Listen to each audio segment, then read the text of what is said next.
கோலி talk Kollywood news.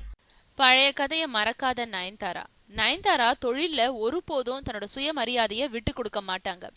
10 என்றதுக்குள்ள படத்தை எடுத்து விக்ரம் நடிக்கும் புதிய படத்துல நடிக்க கால் ஷீட் கேட்டு நயன்தாராவை அணுகுனாங்க. ஹீரோ விக்ரம்னு சொல்லப்பட்டதும் கதையை கூட கேட்காம சாரி என்னால நடிக்க முடியாதுன்னு சொல்லிட்டாங்களாம். தன்னோட முன்னாள் காதலரான சிம்பு உடனே மீண்டும் ஜோடி சேர்ந்தவங்க தான் நயன்தாரா. அப்படிப்பட்டவங்க விக்ரமோட நடிக்க மறுத்தது ஏன்னு கேட்டா ஒரு பிளாஷ்பேக்க காரணமா சொல்றாங்க. எஸ்.ஜே. சூர்யாவோட கல்வனின் காதலின்ற படத்துல நடிக்க நயன்தாரா ஒப்பந்தம் ஆகியிருந்த நேரம் அது. அப்போ முன்னணி ஹீரோவா இருந்த விக்ரமோட நடிக்க பல நடிகைகள் போட்டி போட்டுக்கிட்டு இருந்தாங்க. அந்த நேரத்துல தான் நடிக்கும் புதிய படம் ஒண்ணுல நடிக்க நயன்தாராவை அழைச்சாராம் விக்ரம். அவர் சார்பா நயன்தாராவை சந்திச்சவரு, நீங்க இப்போ எஸ்.ஜே. சூர்யாவோட நடிக்க கமிட் ஆன அந்த படத்தை வேணாம்னு சொன்னீங்கன்னா விக்ரம்க்கு ஜோடியா நடிக்கலாம்னு சொல்ல கடுப்பாயிட்டாங்களா நயன்தாரா. சினிமாவில் யாரும் ஒஸ்தி கிடையாது, யாரும் மட்டமும் கிடையாது. விக்ரமுக்காக நான் எஸ்.ஜே. சூர்யாவோட நடிக்கிறேன்னு கொடுத்த வாக்க கைவிட மாட்டேன்.